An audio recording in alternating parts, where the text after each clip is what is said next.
So he keeps making fun of me, side note, because last episode I said side note and then didn't give one. So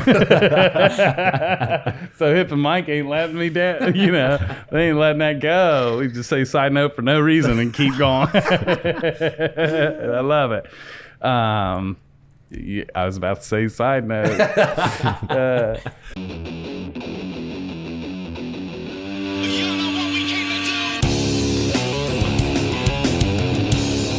Ladies and gentlemen, thank you again for tuning in. This episode is probably one of my favorite topics because it's all about getting to be a giver and living a lifestyle, what that looks like, learning how to grow in that, how it shows up in your life, the impact it has on you and others, everyone around you, the do's, the don'ts, the ins and outs, and all the different forms of giving and what it really looks like and the practice therein. It's this much and more. Thanks so much. Tune in. You're going to love it. Hello, ladies and gentlemen. I'm Hip, and I'm accompanied by my two other hosts, Matt Clemmer and Joshua Carlton, with another episode. Toad. Frog. Another frog tonight of the Tattoo Guardians podcast. And let's get to it. You got bars. Thank you. That was off the head too, by the way, gentlemen. You might have just came up with a new way of saying podcast. Right. Epitudes. Man, that last epitude was fucking dope. File. It was so deep. See, and look, like that's gonna hit great with tonight's topics because I've just given a piece of myself to you in the world. We've been gifted, Matt. You're fucking humble, boy. You're welcome. You're welcome. Yeah. Man, how you brothers doing tonight? I'm doing great. It's beautiful, sunshiny weather here. What's the weather like where you guys are at? I know it was snowing a couple weeks ago.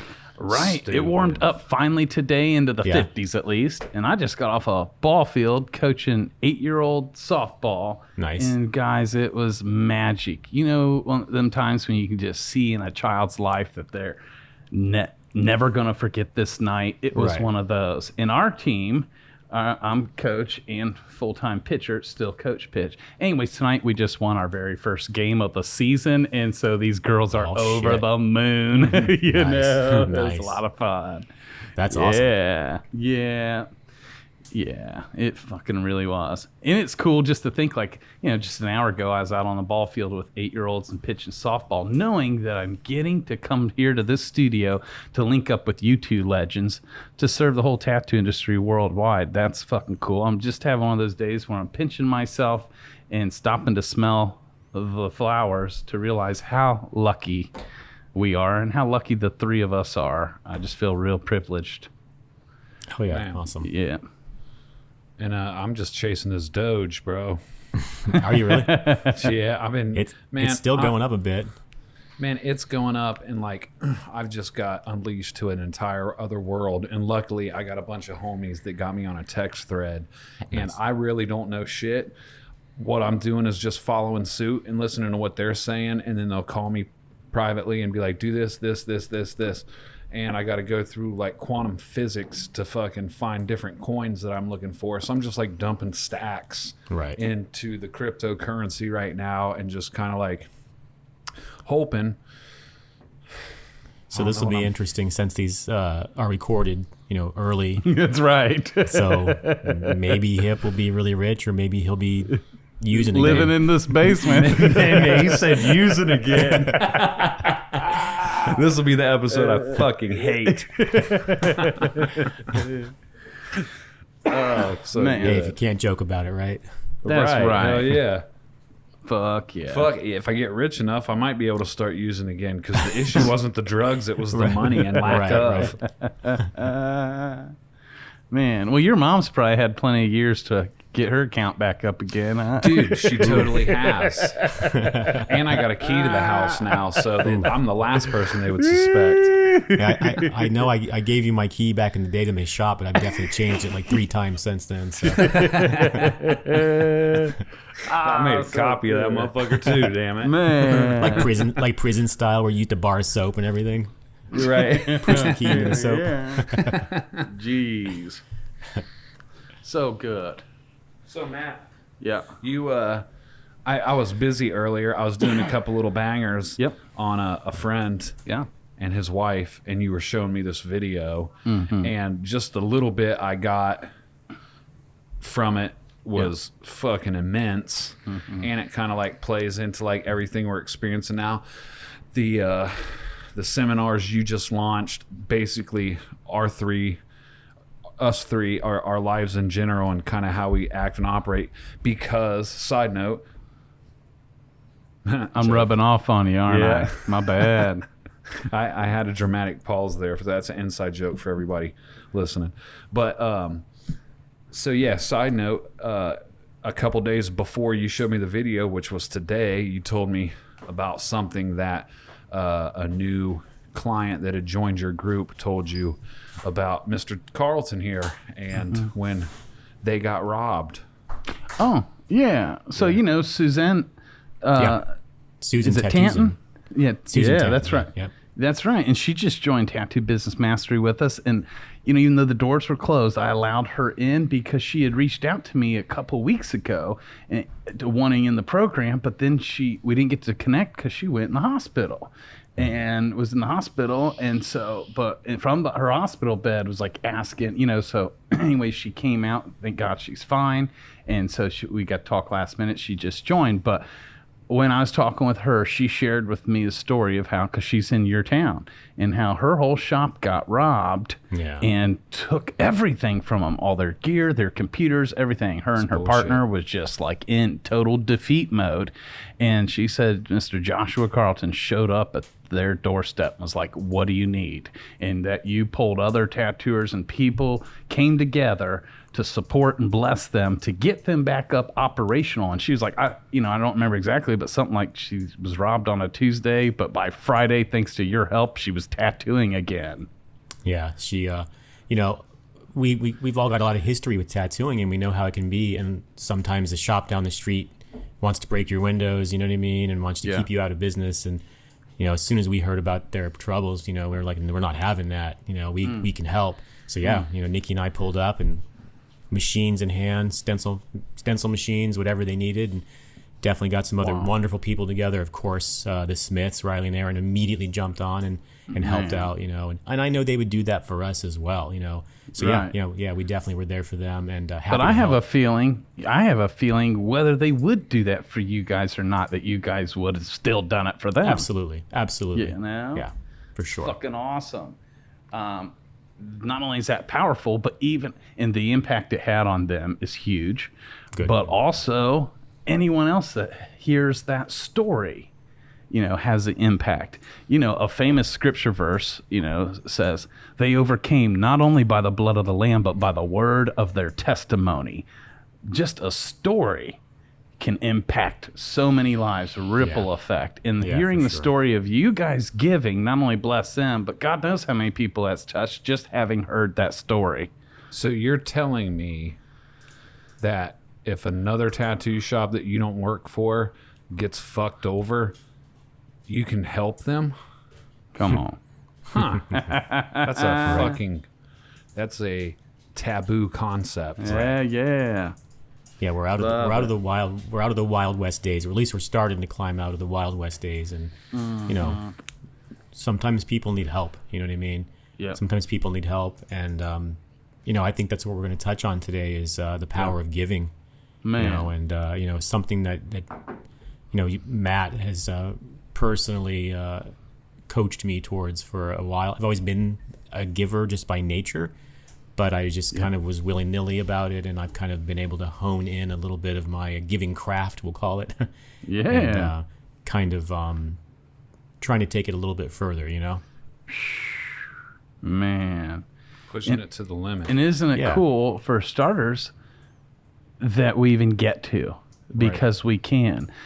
The cool thing is, Josh, is that you had whatever you had to give, but thank God you had something to give. Sure. We got to start there, and that's why. Go ahead. Yeah. I was just going to say, and the reason that I did have to give is because of giving to me in the past. You know what I mean? Man. It's definitely cyclical. I always do say when I'm kind of telling people to give, or promoting it, if you can give. Obviously, not everybody's in that position. I certainly have definitely been in that position, to where I couldn't do it. I remember having to split, one fast food meal between my entire family because I didn't have the money. And not only did I tell myself I never want to feel like this again, but at that moment, I couldn't have really given much, Yeah. So now that I can give, I give, and I give plenty. And I love it. It's one of my favorite things to do, for sure. Yeah, and he's already given away more on this podcast show than any of us. He's giving away drones. He's buying breakfast. Hell yeah! I'm gonna deliver the breakfast with the drone. Fuck yeah! Come on, Carlton's catering service. Right. Love it. My goodness. Well, and you know what, guys? I've learned over the years that there's so many different forms of giving. And money and meeting needs is one form of giving, but not the only. Giving someone your time. Absolutely. Huge, right? There's an old man that lives right next door to me. And for me just to go over when his garage door's up and fucking sit and talk with him for 15 minutes fills that dude up for weeks. My teenager son had his girlfriend over the other night. They ordered pizza, right? Anyways, long story short, they were kind of making fun of me. My wife loved me for it because I was outside talking to the delivery guy who delivered our pizzas. I brought the pizzas and went back out.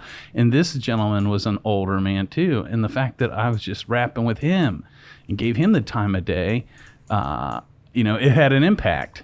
I could tell it filled him up, but it also impacted the other people, like who stands out and talks to the pizza delivery guy for 20 minutes. Glimmer does, what I'm saying? But, and so, we've already said this before, the little things just aren't so little, So to give someone your time, sometimes it's more impactful or way more valuable. It's priceless. You can't put a dollar amount on it, right? Right. And that's great news because now we can all be givers. It don't matter if you don't have a dollar on you, you can still give. Another form of give. Oh, go ahead, Josh. No, I was going to say you're absolutely right. I was just telling you the story about how I didn't have much to give, but that's not really true because I could have certainly given my time. So you're absolutely right. Yeah, and I bet you did. It's not just monetary, Right. Here's another one. The power of acknowledgement. Mm-hmm. Just acknowledging someone. Something we say all the time in Aisle 9 is... If you think something good about somebody, say it, because we all need to hear it, right? And just the power of acknowledging. I mean, Josh, when you called me the other day, just to acknowledge me from that I've had whatever degree of impact in your life, just from us working together, dude, that acknowledgement fucking meant more to me than anything. Awesome. And that was a quick phone call, and that acknowledgement fucking because, lit me up. You used to hear if somebody actually physically sends you a letter, that really means a lot because if they actually took the time to write it down and put it in the mailbox and send it to you.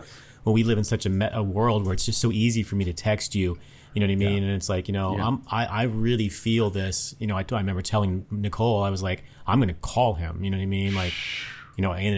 Interrupting you on Mother's Day when you're out. Yeah. But, it was that impactful to me. So you're again, you're absolutely right. The power of, you might have enjoyed that phone call, but the fact that I was having the day that I was having was from your teachings, you know what I mean? So I didn't want it to just be like hey bro, thanks. I wanted you to know, that it really meant something to me, So my for sure. God, dude, that was powerful, that acknowledgement, so we've already just touched on just 3 of the many ways that we can be givers out there. And you ain't got to, but we get to, and it's so fucking fun, and the shit's contagious. I always say you can't outgive the universe, you can't outgive God, but boy, it's fucking fun to try.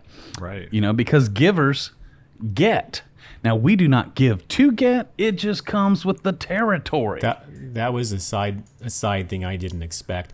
I would never want to say that Nicole wasn't into giving. I think because we have been through really rough times where we were really poor together, that as I started wanting to help other people monetarily and stuff in the beginning, she was just cautious, you know what I mean? But then she really quickly did start to see how impactful it was. You know, the more we gave, the more we got. It's this weird universal law that happens. And so now she'll text me and she'll be like, I just paid for 3 people behind me at McDonald's or whatever. And I'm like, yes. Even that little thing, because I'll look back and I'll see them in the car just to kind of watch their face. It's even if it's an $8 meal, That's right. they're just like, what? They paid for it? And then a lot of times they'll just carry it on and pay for the person behind them.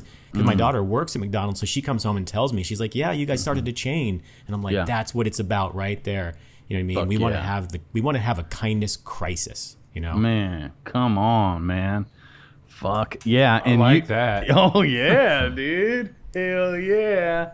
And just you sharing that story right now, I know our listeners are going to be like, fuck yeah, next time we're in the drive-thru, let's pay for the people behind us, right? What an easy way, right? What an easy way. It's not even about the money. It's the fact that a stranger, you know, doesn't, you know, age, race, nothing comes into the picture. It's just, yeah, man, why not?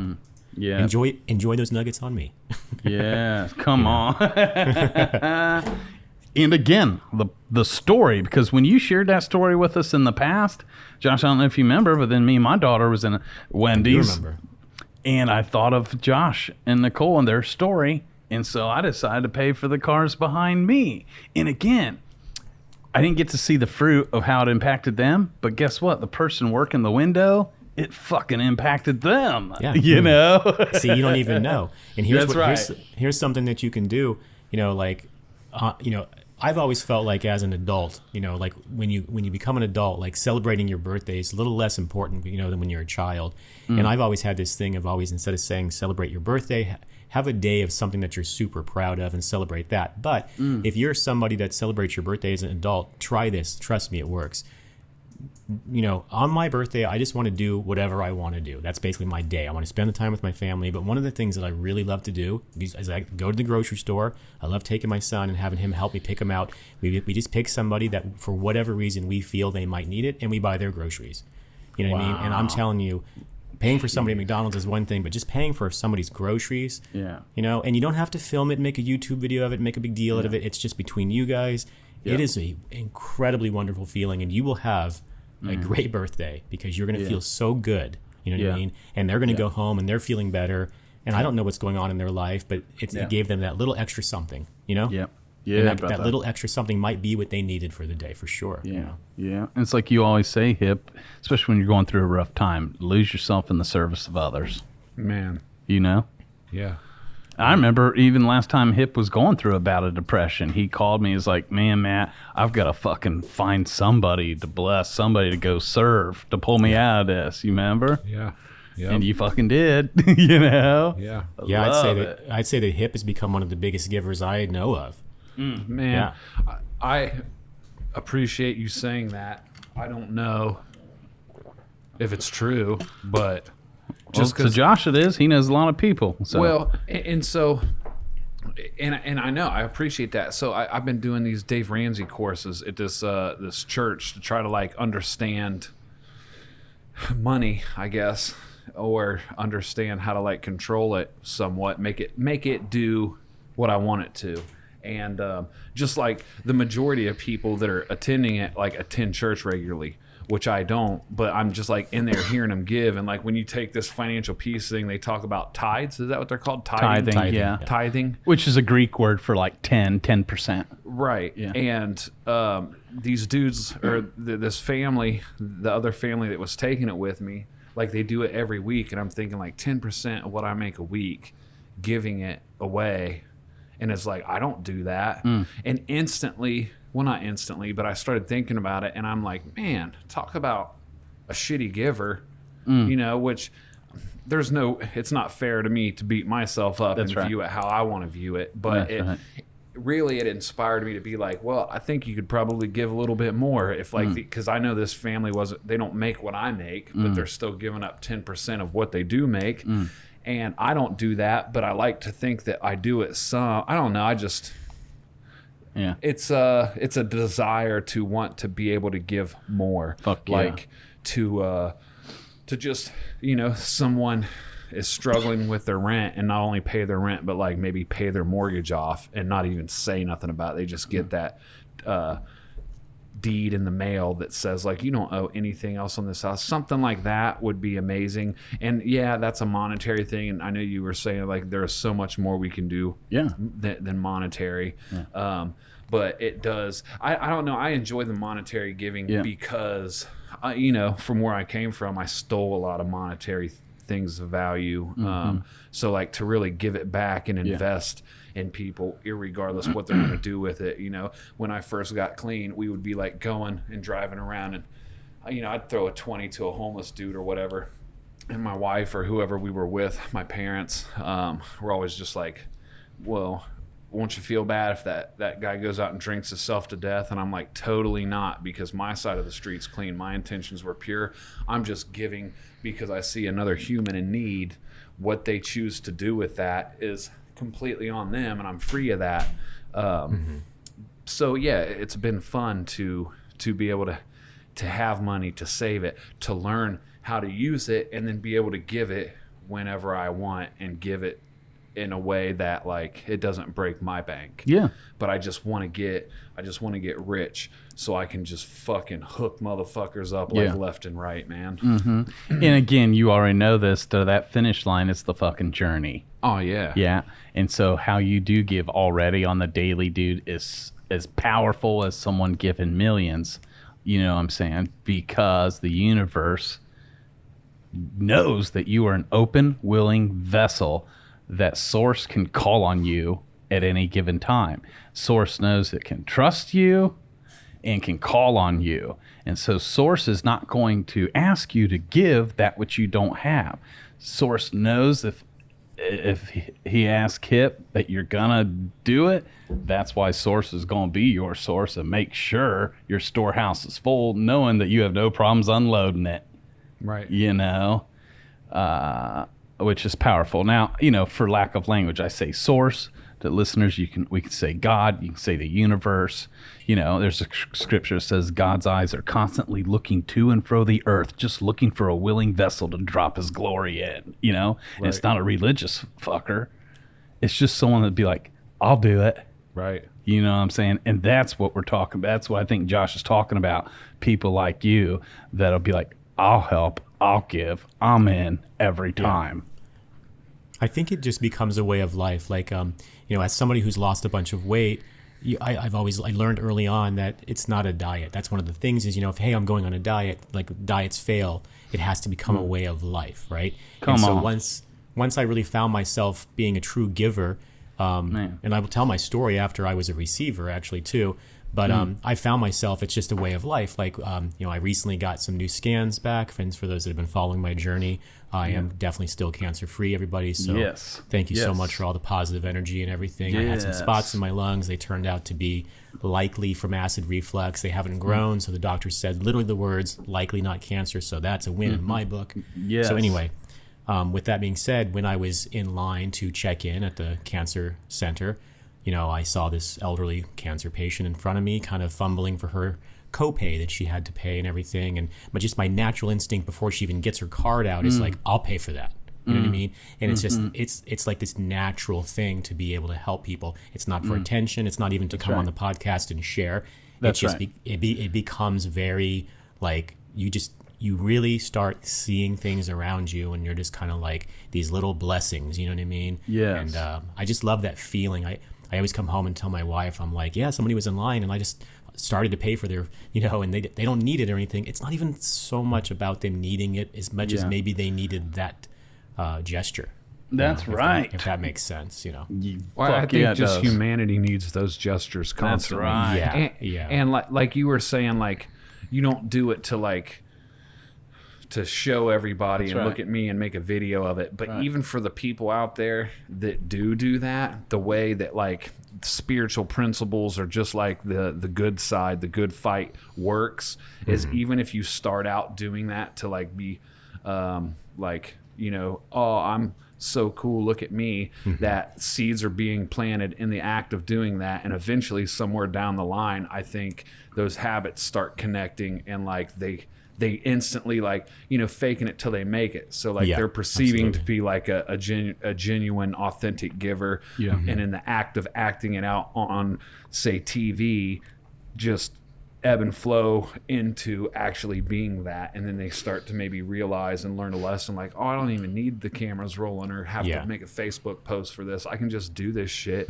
at any given moment. And the feeling internally that it gives, and seeing the look on someone's face that maybe was unexpected. You know what is funny?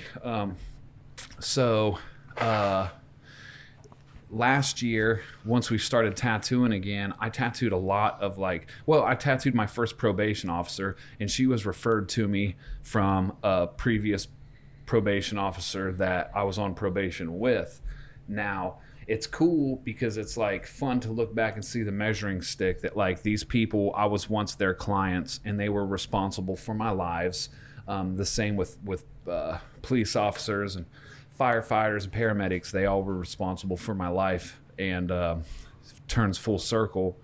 And now I like tattoo their children and stuff. But anyway, I tattooed this lady. She's a sweetheart.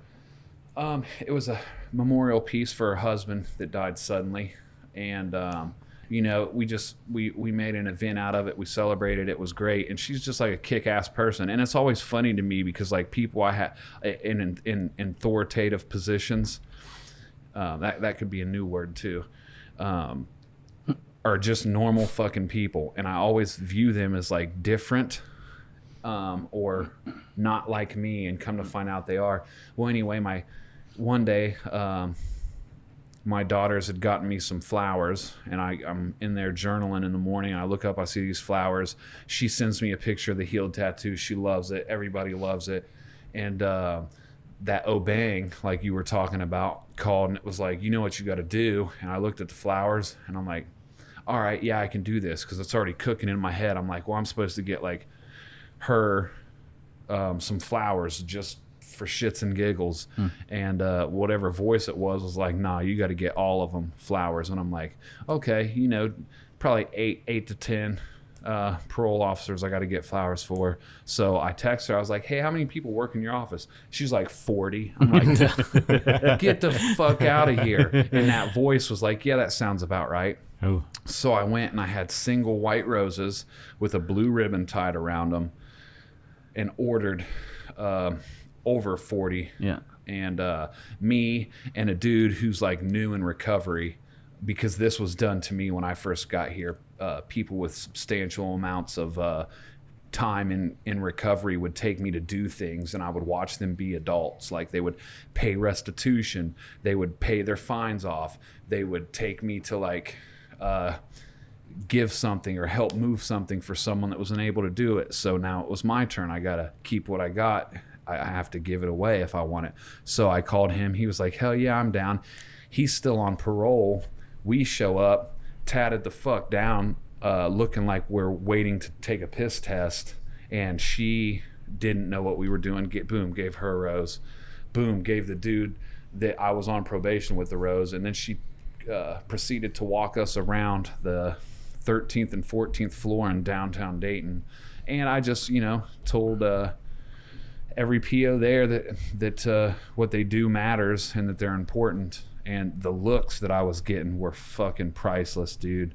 Like, to see a guy like me in the position they're in, hand them a rose and tell them, you know, what they're doing matters. Because they deal with motherfuckers like me all the time that ain't trying, that don't, they're not concerned with anything other than getting off paper so they can go back to getting high or breaking the law or doing whatever they do.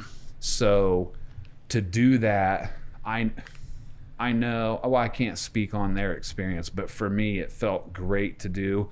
The money wasn't even an issue, just the act of doing it and because I had other things I could have been doing, and my buddy had other things he could have been doing.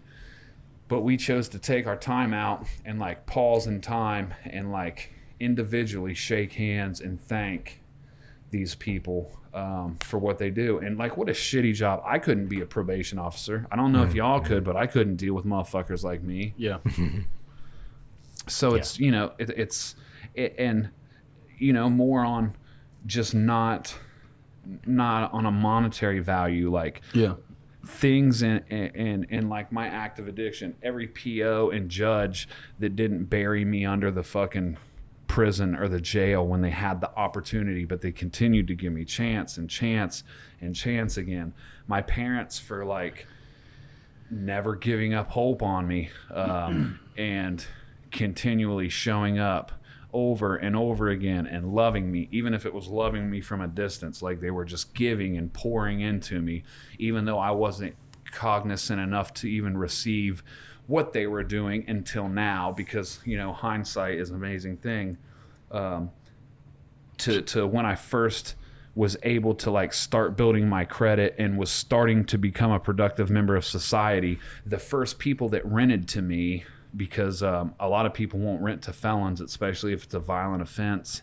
So the dude who rented to me, my dad, my biological father, used to work for him, and my father, he passed away from alcohol, and he was a thief too, so you know the apple didn't fall too far from the tree. But what he did was he would steal from this man, and on promissory notes to pay it back, and then he just went to Florida. So he peeled him for like 15 stacks or something. And here I am, dope fiend, with the word of my stepdad saying like, no, he's doing good, he's doing all right. He took, you know, a handshake and allowed me to rent from him month by month, and I rented the total of 3 houses from him before I finally moved out and got my own home. But I would leave each house better than I received it. And I would take care of it with pride, and I would pay rent. I never tried to pay rent late. There may have been a time or two, I don't know, I'm a human, but it was always like part of my main priority to make sure that I give back. Because they are giving me a chance. So see, right. It's like just through osmosis almost, that when I act in a loving, caring, giving way, real recognizes real, and people realize that, and they act accordingly too, or the same, or they fall in sync with it. And I don't know, there's a thing right now going on with, you know, how we're scumbags, meaning like me and my coworkers, and it just sucks because, and I'm not trying to get free at anybody's expense or cause harm, so I got to kind of like dance around what I'm saying, but it's like I know exactly where the people that are talking shit about us are coming from, because I've been on that side of the table, and there's like some lack or some envy or not understanding something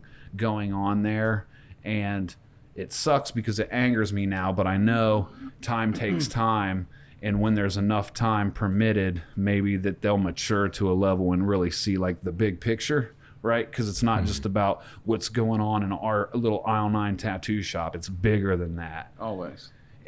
Always. And it's always a bigger picture, and it's just it's a shame, because I've learned that I'd much rather hug and help someone than hit hurt them. Hit and hurt them. Yeah. So, yeah, you know, giving is something I have to do. If I like the way I'm living and the positions I'm in today, I must constantly and continually give. And not only out of necessity or like I'm obligated to, but I get to give. That's right. You know? Right. That's right, man. That's beautiful, man. Yeah. And circling back to what you started with about, you know, whether filming it or not, you know, was necessary. You know, you did touch on something that, you know, again, Matt has kind of taught me, is that sometimes people just need permission. So in the act of if somebody was filming something for a YouTube video just to get views, maybe that gave one of their fans permission to do something as well. And it just kind of grows. So yeah, you definitely have a good point that, because I do get a little bit sometimes. It's like, yeah, you gave this guy a meal and this and that, but you made a YouTube video. But yeah, I can see your point. Actually, it still ends up being good for the good, you know. So yeah, you're right. Yeah. That's powerful, man. That's powerful. You touched on a lot there, Hip, and starting out. I mean, going and blessing and thanking every parole officer. This man's gone and back and went to the court and got put on the docket without a case, to thank every judge who ever sentenced him, to thank the cops who arrested him. and thank them for saving your life. And again, that's back to the power of acknowledgement. You know, so fucking powerful. Then when you trickled over into all the people that was in your corner and believed in you before you believed in you, like the unconditional love of your parents, right? Right. So another way we can give people is love, is understanding, and this thing called patience, right? Mm-hmm. When you give someone patience, you know, because It's a tough one. a whole nother level of what about giving to people that don't fucking deserve it? You know, something more powerful sometimes than our actions can be our reactions. Oh, yeah. You know? Yep. I remember I pulled into Whole Foods parking lot. It was pouring down rain, and I got out of the car real quick. And you know, the first few spots are handicapped, and then the first freed up spot next to the handicap was open. And there was this older woman sitting in a Mercedes Benz on the phone. And when I got up, I think my wrist hit her mirror, right? But she acted like a fucking freight train hit her, you know? It must have jolted her a little, bumped the car. And I didn't realize it, you know? Shut my door, and it's raining. When I came around, she started yelling at me and spitting venom, just like ugly, right? At first, I turned around to try and get my bearing of what is even happening, and she's yelling at me like I just dented in the side of her car. And I had a split second, you know? Instead of me going south with her or getting defensive, you know, I wanted her to feel heard. And I was like, oh my goodness, honey, you know? And so I heard her and went around. I was like, let me go and look and check, you know? And of course, I already knew I didn't in her car. Mm-hmm. But to acknowledge her, I went around, looked, and did a full inspection, come back. And was like, phew, thank God I did. And I did tell her, I think my wrist hit your, and I'm sorry, blah, blah. Well, she was still real shitty to me, but she started to calm down the more like meek I was. The more venom she spit at me, I reacted in peace. And you let her feel heard, and that I'm even checking for her, right? And so she calmed down. Well, I went in the store, and for whatever reason, my inner voice was like, buy that woman some flowers. You know what I'm saying? And I did. And I think I got her a big bouquet of tulips and was looking out the glass and seeing she was still parked there. I didn't want to miss her, but I also knew when we're being instructed like this, I also knew that Source wouldn't tell me to do this and then cause her to drive away, right? But I didn't, sometimes we don't have a whole lot of time to debate. So I went straight into obey mode. But dude, when I came back out to give her flowers, like, it blew her fucking mind. You know what I'm saying? Wow. Yeah. I bet. That's it. That's crazy. Mm-hmm. And that's why our reactions to people that in the moment don't seem like they fucking deserve it because they're being shitty. Right. And what did I give her? Some patience. I gave her some love. You know what I'm saying? And I doubt she'll forget that, you know? Well, even she's carrying that on the next time someone reacts to her, even if it's not the next 10 times someone reacts to her, she continues to react shitty. But eventually, because people don't forget shit like that. Yeah, at least it might have been a seed, right? And I don't know about I heard you. she started her own podcast. Yeah. Debunking our podcast. My side of the story. That's right. Oh shit! Victims of the no, but also dude. Like I don't know about you guys, but I've been fucking shitty to someone and turned a mountain out of a molehill plenty of times. So. Which this is easier said than done, but when people do shit like that, it's that whole controlling of the emotions thing. It's like, how do you bite your tongue and just not take it personal? Right. For whatever reason, like you're a master at doing that, Matt.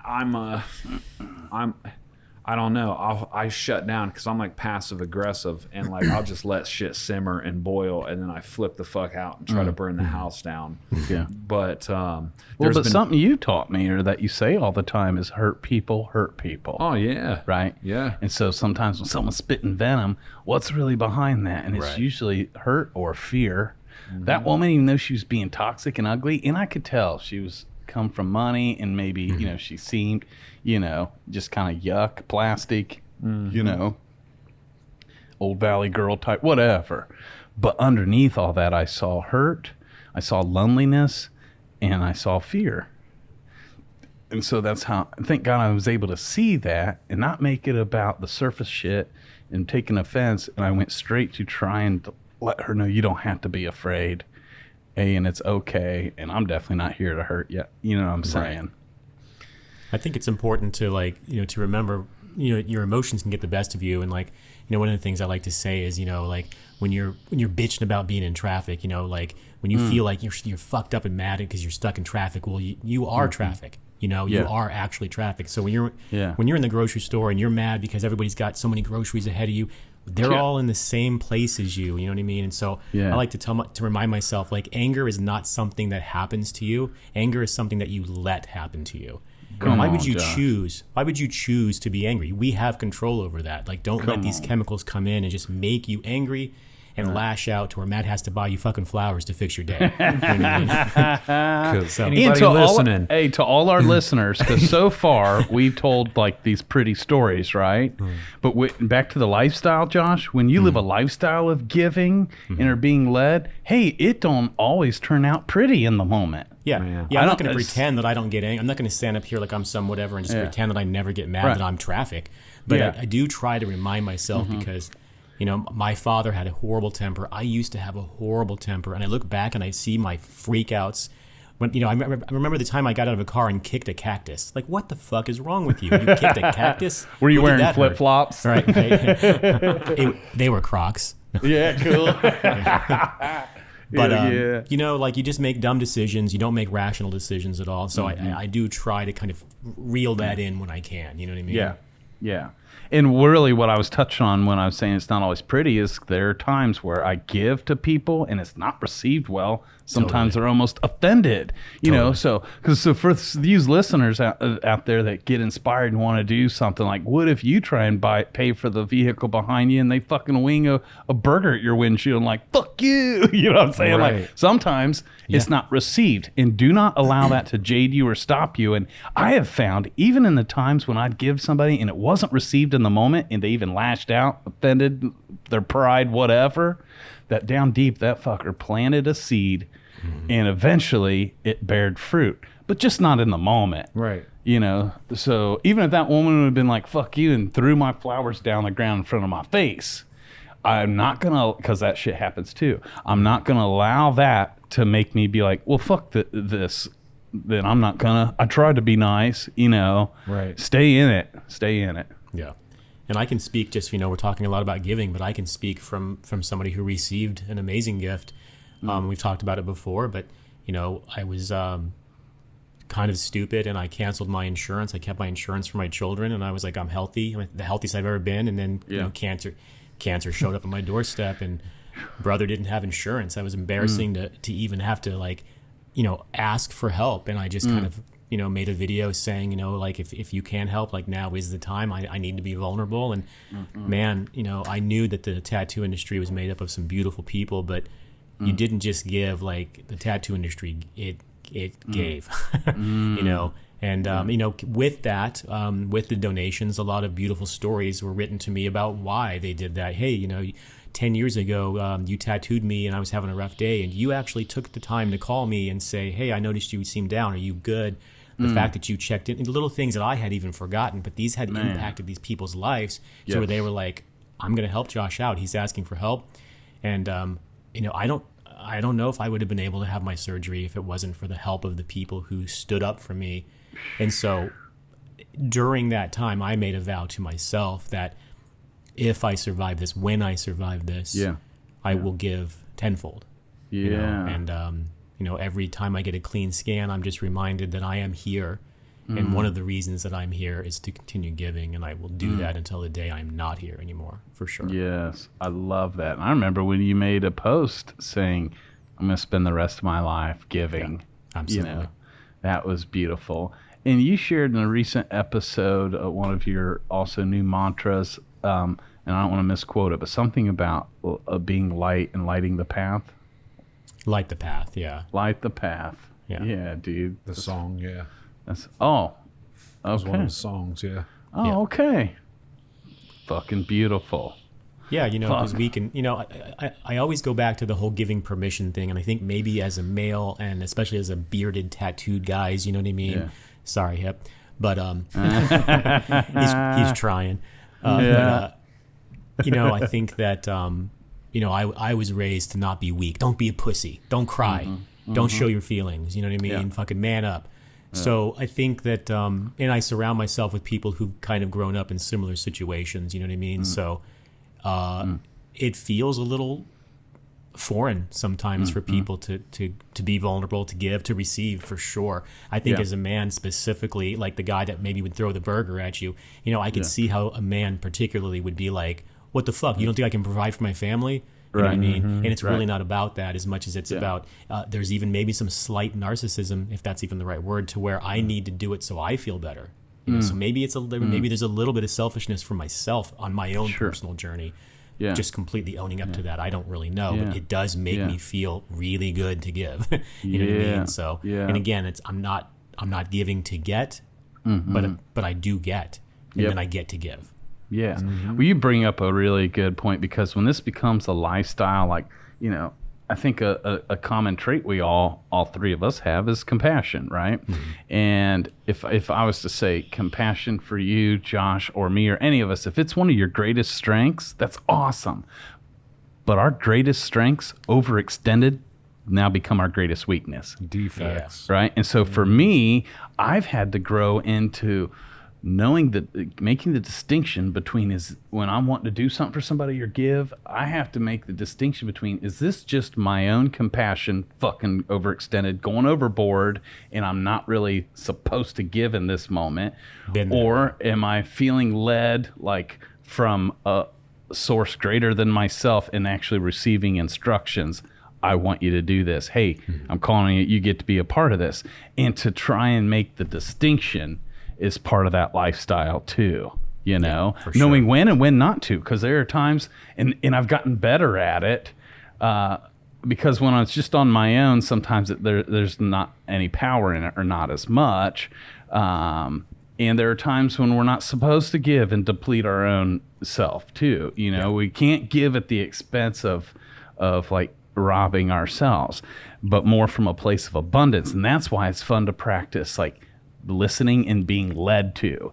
And one way you can realize it's usually not you is when it seems ridiculous, when it's causing you to go out your comfort zone, when you're it feels uncomfortable, or you're giving to a level where it almost hurts, like, man, I don't have all that to give. But when you're instructed somewhere on the inside saying, do it, you're like, fuck, that's when you got to trust, But again, this is a lifestyle, it's a practice.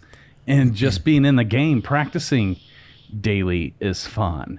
And that's why a deeper level of giving is actually being able to be a listener and hear almost when you're supposed to. Or kind of like Josh, I think you brought up a few minutes ago, like, the woman that was pulling for her card. You know what I'm saying? Obviously, your compassion welled up, like, I'm going to do, you know what I'm saying? Which is fucking awesome, because that's showing your openness. One, you were even observing and aware enough to even be cognizant of what was happening in the moment, so that you can be called upon to give, because you're even fucking aware, open to it, and that shit matters so much. Just today, I was on my way in to work, and the video I shared with Hip was a beautiful fucking story, and I'm going to tell that story now. But right before I do, well, no, I'll just go ahead and tell that story right now. And I was watching an interview. It's a podcast episode. What's that? Side note. Yeah. So he keeps making fun of me, side note, because last episode I said side note and then didn't give one. So Hip and Mike ain't letting me down. They ain't letting that go. We just say side note for no reason and keep going. I love it. I was about to say side note. So check it. I was watching an interview, two entrepreneurs talking, and this dude was talking about he had a vision to build a company, and he worked real hard, did everything he said he was going to do, achieved all his goals and dreams, and the end goal was to build this company up to a point and then sell it. And he sold it. He sold his company to American Express and made millions, right? That was his goal. He worked so fucking hard for it.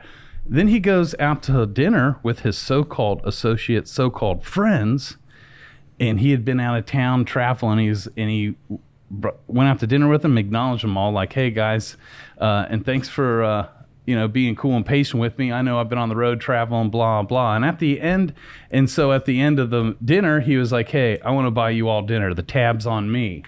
And all the people at the table is like, "Fuck you, we don't need your fucking money." Mm-hmm. You know what I'm saying? Show off now that you fucking multi-millionaire. We don't fucking need your money. And that like hurt his feelings. And he said he went out to dinner with him like a week or two later, and he wasn't going to make that same mistake again. So he was just, when the bill came, he's like, "Hey, what's my portion? What do I owe?" And they're like, "I don't know. Why don't we get a calculator out and make sure we're dead on? God forbid we take 1 penny from your precious money, you know?" And it bothered him, and he realized in that moment that he had just made a bunch of money, but it didn't change him. It changed everyone around him. Yeah. And that he was so vexed by that. And then he went home, and he was sitting in his lounge chair watching TV, feeling bummed, thinking, almost regretting making all this money. Yeah, he said he hated it. He hated it. It made his life more complicated. Mm-hmm. And he just sitting there wallowing, and pops on the news, and there's a news story, and he sees all these women in a house, and all these women are crying. And he's like, "Wait, I know that neighborhood. Wait, I know that house." And he's like, "Man, it must have been a murder or something." And then he tuned in, and they were saying how this was a battered woman's home. They had lost all their funding. They can't afford the house, nor can they afford to take care of these women. They're going to have to put these women out on the street, and these women are scared for their lives. They can't go back to their abusers, and they don't want to live on the street. And they're just, and he remembers being like, "Wow, that sucks. What a downer." And so he flipped it to some football. And when he changed the channel to football, he was thinking to himself, "Man, they need to help. They need to help those girls, you know?" And in that moment, he realized, and so he flipped back, and he was like, "You know what? If everyone in the world, when they see a problem, says to themselves, they need to help them," he realized, and he wrote these 4 words down on his wall: "There is no they." He realized, I'm the they. We're the they, you know? And so he anonymously went and with loads of cash, went and bought that home and paid for all the women's needs for the next couple years anonymously, because he didn't want to be a part of the story or in the news. And he did it cash and anonymously. And the next night, sure as shit, there was all these women on the news again, all crying, but the news reporter's like, "These are actually happy tears. You know, a fucking miracle happened overnight, and someone came and paid for it, and all we get to," you know. And he said, "You know what? The money I was hating 10 minutes ago, now it was a blessing, because if I hadn't done all that work and sold that company, and I wouldn't even be able to do what I just did." You know? And so he wrote also these 4 words: "Your success is someone else's miracle." Wow. Absolutely. You know? And so back to kind of what Hip was touching on, as we grow, as we become more successful, people around you may not understand, and they could start to change their perception of you, and it even be hurtful. I know it firsthand. Ditto. But this guy realized, and as we keep growing, some people are only going to be down with an expired version of you, you know, but he was able to become, his success became those girls' miracle, you know. And you know, they say, did you say the part where he said, "Money didn't change me, it changed the people around me"? I did. Okay, so it's like, I've also heard that money doesn't change you, it just magnifies who you truly are. So, you know, money gets in the hands of the right person, then they're going to do things like that gentleman, or like we do. And not everyone understands it, and that's okay. We're still growing in, not having our fucking feelings hurt by it, but this guy's feelings were hurt too, until he was given the purpose. Because there was that law of time, he's got all this money and no purpose. It was when he was given the purpose, because he couldn't have even been a part of that purpose without it. It too has a purpose, you know. And he may even needed to experience getting butthurt by his friends. Come on. To even be cognizant of what he was seeing, and then having the light bulb go off to be like, holy shit, this is a great opportunity to anonymously give. And it's funny you said people are only down with the expired version of you. It's funny because like milk expires, fucking yogurt expires. Why wouldn't it be too far to think that like people have expiration dates as well? That's right. Yeah, I do a personal inventory. Yeah. And it's just basically going through my life, past, present, and just, taking inventory of things that need to be removed off the shelf. Yeah. Yeah, man. And another line that you always say, Hip, that I now borrow is sometimes God will just weed your garden for you. Right. Right? Yeah. And there's people in our lives, there's ways of being, ways we operate in our business that are actually have become weeds in our garden, but we don't even see them as weeds. We're trying to hang on to them, protect them. And God will, universe will be like, nope. And you're like, wait a minute. And he's like, no, that's a weed. No, that person's been in my life forever. They're now a weed, and that shit can be painful. Right. Yeah. But my God, just like a garden, there's seasons. There's seasons of planting, plowing, harvest, and then another season, just like our own life, and if you aren't, and you're just stagnant like a pond, and then, I would rather keep growing and going through the growing pains of my own garden being weeded again than the pain of not, Man. Right. So on my way into work today, I had just heard that story. That lit my fire, and I was like, fuck yeah. It's always cool to see someone else giving like that. And real quick for the audience, this is going to sound like some bullshit, but I promise you it's not, because I've experienced it firsthand. So go ahead and continue. See, I love that. And thank you, because I didn't know this is going to be some bullshit. No, it's just, there's too many things like with you that I've experienced being around you and being your friend and being so close to you that it seems like so coincidental. It's like, come on, man, you just like throwing the cherry on top, trying to make it sound like extra super cool. And I've tried to debunk it. And so just for our listeners, because you laid out that great story you just happened to listen to, and then just so happens now you're on fire and you're about to tell us what you did. And in the past I've been like, bullshit, that didn't happen, and I've tried to debunk these things and it never fails. He's fucking not lying. Like, the shit happens like that. I wonder if the rest of my life, our relationship, you're always going to have to give that disclaimer. And that's okay. You're that friend that has to be like explained beforehand. Totally. Right. Now listen, guys. And I feel like you've had to be that friend for me too, Josh, out there. Damn it. Oh, it's so good. And it's funny you say that, because like, oh, this probably isn't true. Or when I say things like, there's a source, the universe, God will actually fucking instruct you, who knows all things, then maybe it's not far-fetched at all, because I'm not operating out of my own mind, my own strength. Somehow I'm receiving messages to know what I did not know. And I don't fucking know. That's why we have to listen and obey when you don't fucking know what's around the corner.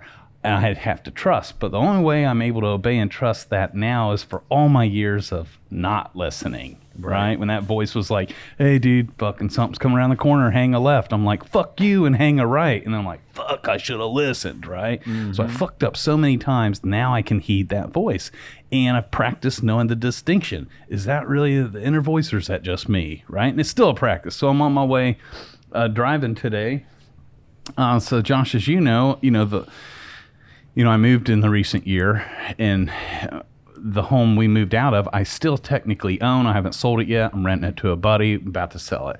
But anyways, I ain't lived there in over a year. I'm on my way into work, driving down the highway, and for whatever reason, I just get this unction, this feeling like my inner voice basically tells me to pull off and just drive by my old house. Well, I got shit to do. I've got an agenda. I don't have a lot of time. I don't have time just to go cruising and dicking around. And I didn't want to. It almost seemed like a chore. But I also knew if I didn't obey the rest of the day, I'd wonder what if. So the 3 minutes it's going to take me to pull off the exit, drive by my house, and get right back on and go isn't that fucking big of a deal, right? But again, so for you listeners, that may seem like a small thing. All of a sudden, you just got the feeling to do something. Well, yeah. So I listened. I decided to obey reluctantly. I wasn't like, oh yay, I got a mission. It was like, fuck, now what, right? I pull off the exit. I pull on my street, and up in front of my house when I'm coming, or my old house, I see a truck with flashing lights. I'm like, I roll up on it thinking there's something going on at my house. And it was actually my neighbor. Sweet old woman named Faye was my neighbor for years. She still lives there, and she's elderly and deaf. And I rolled up, and it was the county there. On her door, knocking on it, had a red disconnect sign on her doorknob, and they were shutting off her water for not paying the bill. And so I rolled up. I was like, hey, I rolled down my window like, hey, what up? And the dude working was a sweetheart, and he came up to me, and I could tell he was like banging on the door. I was like, bro, I was like, because she was home. I was like, man, she's deaf, and that's why she's not hearing you at the door. And he was like, man, I was sent out here to disconnect her water, man. I don't want to. I feel terrible about it. And the bill's not that high, but it's my job. I got to disconnect. And I was like, man, give me that tag. I'll settle it right now. Can you take payment? And he's like, no, but you can call in this number right now at the account. I'm like, let's handle it right now. She don't even fucking need to know, right? And so I instantly grabbed it, and he was like, for real? And I'm like, yeah. And he's like, man, God bless you. You know, like he was fucking like relieved, you know? And he beat me to it. I went back with the tag and was calling the number, and he went back to his truck and called into headquarters to let them know that I'm calling in to pay it so that he don't get in trouble for shutting it off type deal, you know? And that's exactly what happened. I called and paid it, but it was crazy because the impact it had on him. He's like, what do you? I was like, man, I used to live next door. I just happened to be driving by. It fucking blessed him. I could tell made his fucking day that a stranger, you know, is going to pull up. Before, you never know who it's going to impact, you know. Yeah, and then the woman on the phone, because she was taking my info, and she's like, well, sir, what is your name? And I'm like, well, actually, my name's not attached to the account. And I gave her Faye's name, and she's like, okay, well, how are you involved? I'm like, I was just driving by. She was my neighbor, and you know, and so it blew her mind. And you know, the bill, it was $115 water bill. So let's start right there. Thank God I'm in a place in my life where I can do something like that and not bat an eye. Right. And so for the people that hate on us for being successful to whatever degree, you know, and so like the guy that was hated on who made millions and his buddies were hating on him, that guy was able to be, his success was someone else's miracle, and he's bought a whole house and saved all these women. But my level of success just kept Faye's water run today, which ain't shit for real. Yeah, you know. But and so then I knew why I was called to get off the street or to pull off that exit, and that's the practice of listening when you don't even fucking know why. It doesn't seem convenient, and I don't know about you guys, but when I'm led to do stuff, I never usually get an explanation. It's not like my inner voice like, dude, pull off the street. I'm gonna use you to save Faye's water today. There's none of that. It was like, dude, pull off and drive by your. But I know the voice enough to trust it. Like, fuck, okay. And sure as shit, you know, and how awesome is it that I got to be a part of that. And the only reason why is because I'm open enough to listen and obey. And I don't every time, you know. Hip and I practice it all the time. And sometimes we don't, because sometimes when you're instructed, there's a small window of time. I only had about 3 minutes because I was doing 70 miles on the highway and I'm approaching the exit. Am I going to get off or not? And I thank God I decided this time I will. You know, it's fun. That is awesome. What an awesome story, man. Wow. And that's the shit I'm talking about. Right there. Yeah, I'm glad you did the precursor, because I would have been like, bullshit. He's just trying to fucking make this podcast all hype and shit. Oh shit! And man. it probably wasn't 115. It's probably like $14 or some bullshit. She wasn't even deaf. Right. Why you gotta make it sound worse than it is? It wasn't even his neighbor either. It was his mistress. You sure her name was Faye and not fake? Fake as fuck. I've never seen a $40,000 water bill. Can you imagine if that would have happened? If you'd have been like, I'm gonna pay it, and she's like, well, it's 15 grand. You're like, never mind. Man, You just gas it. You're like, my name's Josh Carlton. See ya. Now I'm deaf. What? Yeah. She hadn't paid in Dude. 20 years. Hey, last fucking Christmas, I went up to the Walmart by my house. It's a little bit more ghetto-y. And I went in there fucking walking What? tall. Walmart ghetto? Right, I know.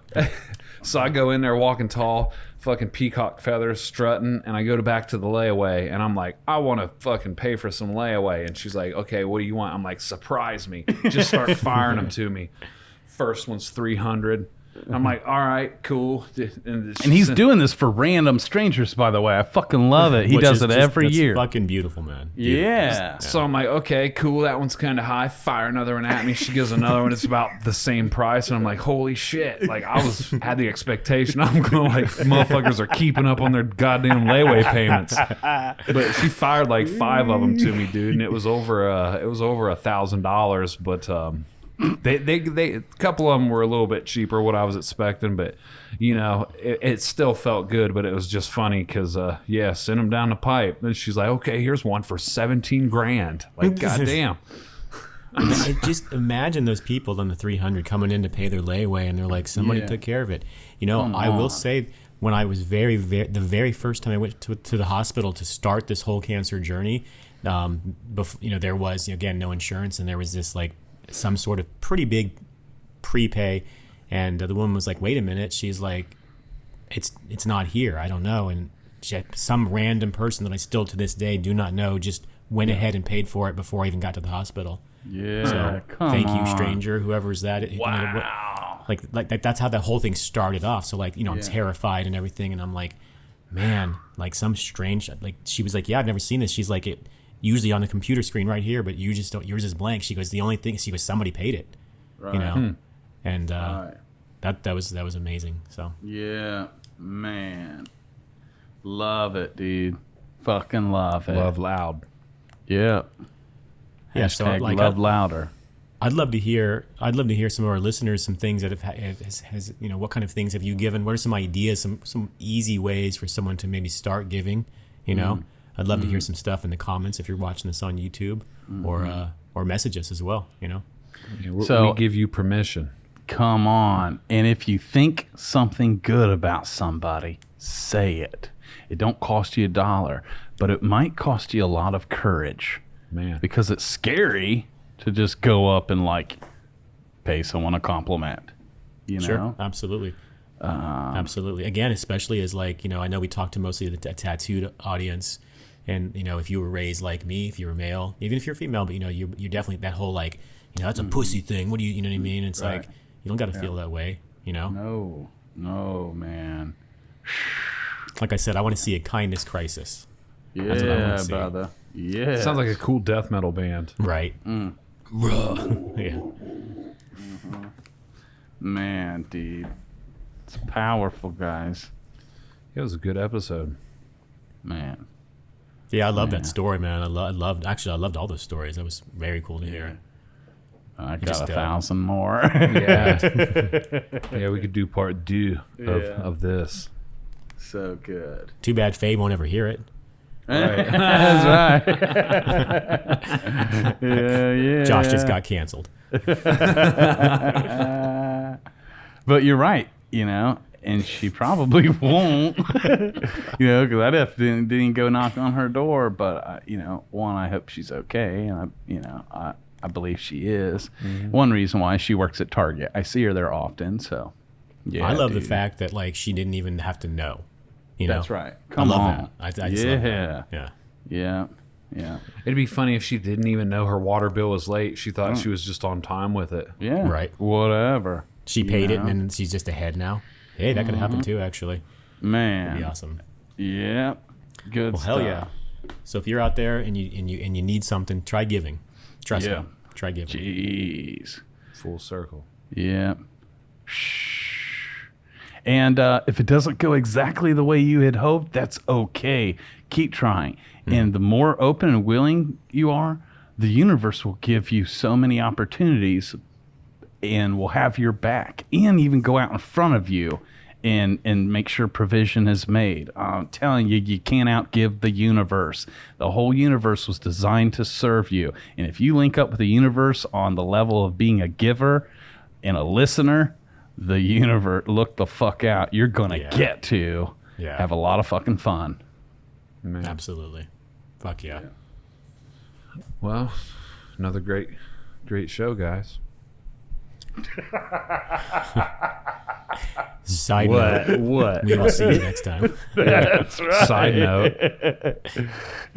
Yeah. Hell yeah. Hell yeah. Hey, let's give Mike a shout out. We need to every time. Why? Yeah. Our brother Mike, guys, every episode you've ever heard or listened to, there's another man just behind the scenes, behind the view, and he is like fucking our backbone, Yeah. you know. So, Mike, we love you and appreciate you. He's every time, not only just doing all the recording, the mixing, mastering, he beats us here and sets up. He's got so much work afterwards to do. Wait, but he also, beats you though? Yes. yeah, He beat- Often. yeah, and in a good way, because sometimes we need it. Right.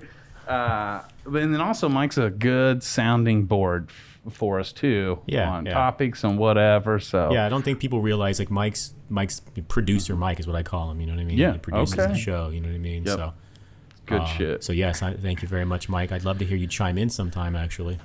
Yeah, we just got him. There he is. We just got him a microphone last week. Yeah. Nice. Michael motorcycle. Hey, nice rapping with you guys every week. Yeah. Appreciate you, brothers. Yeah, man. Love y'all. Love Till you too, next man. time. Till next time. See y'all.